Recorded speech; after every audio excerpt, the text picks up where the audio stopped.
Ketika saya berbalik untuk melihat kembali masa lalu saya, di sana saya menyadari betapa halusnya pengaruh yang dibentuk oleh takdir.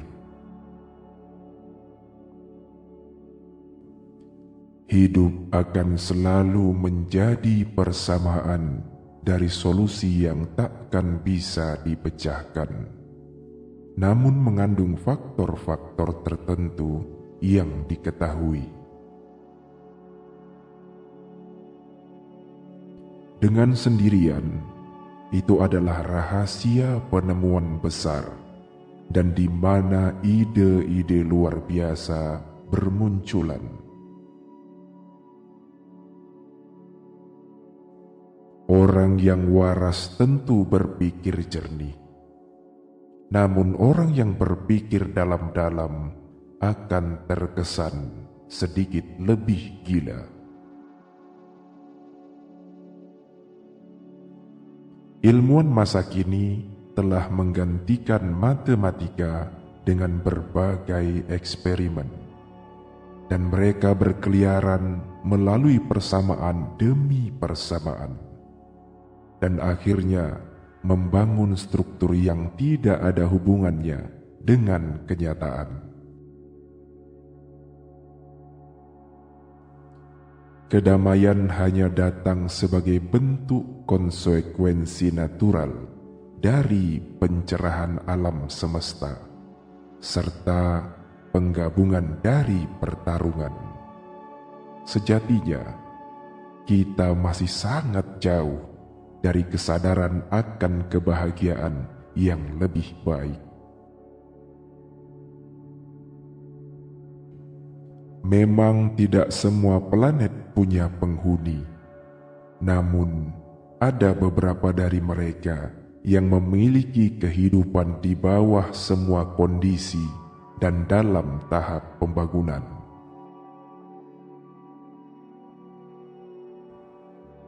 Mayoritas orang telah terserap kontemplasi dari dunia luar, namun mereka tidak menyadari apa yang sebenarnya terjadi dalam diri mereka sama sekali.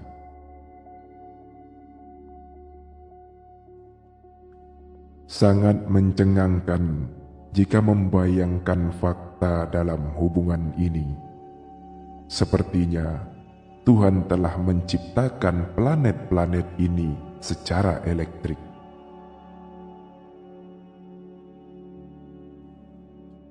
Insting merupakan suatu hal yang melampaui pengetahuan. Kita memilikinya, tapi masih diragukan. Serat halus tertentu yang memungkinkan kita melihat kebenaran ketika deduksi logis atau usaha lain dari otak yang disengaja adalah sia-sia.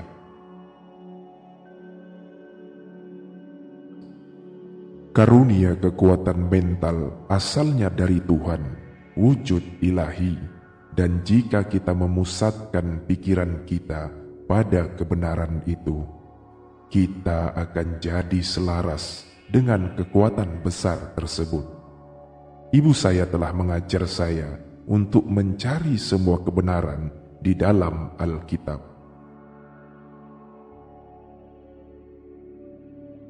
Kamu mungkin hidup untuk menyaksikan kengerian dari buatan manusia di luar pemahaman kamu. Saya dipuji sebagai salah satu pekerja paling keras karena saya telah mencurahkan tenaga saya dari semenjak saya bangun tidur.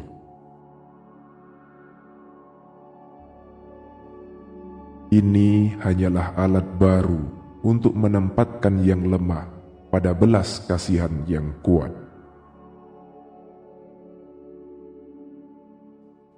Tidak ada ampunan dari hukum alam. Kemudian kita tertarik pada malapetaka itu dengan cepat dan tak tertahankan. Momen-momen besar terlahir dari peluang-peluang yang besar.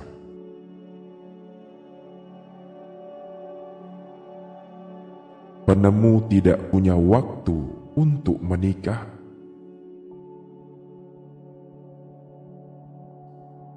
Marconi itu orang yang baik, dan biarkan dia melanjutkannya. Sekarang dia telah menggunakan 17 hak paten saya.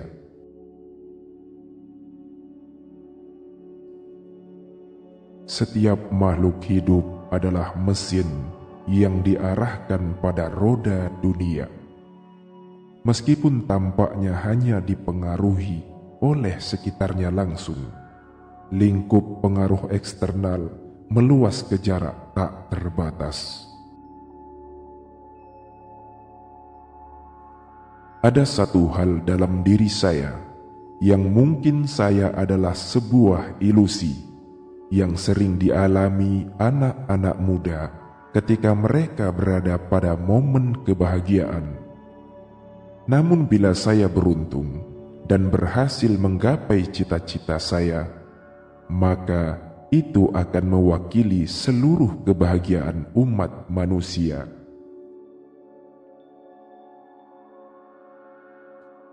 Mempraktikkan gagasan kasar seperti yang umumnya dilakukan, bagi saya itu tidak lain hanyalah pemborosan energi, uang, dan waktu.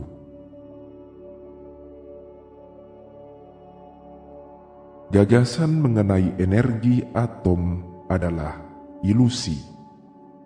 Namun, gagasan itu masih tetap tertanam kuat dalam pikiran. Meskipun saya telah berceramah menentangnya selama 25 tahun, tapi masih saja ada beberapa yang percaya bahwa ide itu bisa diwujudkan.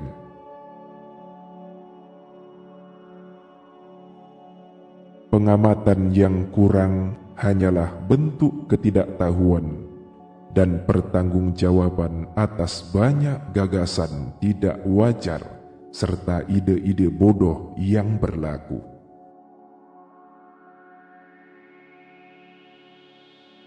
Ketika kecenderungan alami berkembang menjadi keinginan yang dipenuhi oleh gairah, maka dia akan maju menuju tujuannya dengan penuh semangat. Kebajikan dan kegagalan dalam diri kita tidak bisa dipisahkan, ibaratnya paksaan dan masalah. Karena ketika mereka dipisahkan, maka manusia tidak akan ada lagi. Biarkanlah masa depan mengungkapkan kebenaran, serta mengevaluasi berdasarkan pekerjaan dan pencapaiannya. Saat ini adalah mereka untuk masa depan, dan untuk semua yang sudah saya kerjakan dengan sungguh-sungguh adalah milik saya pribadi.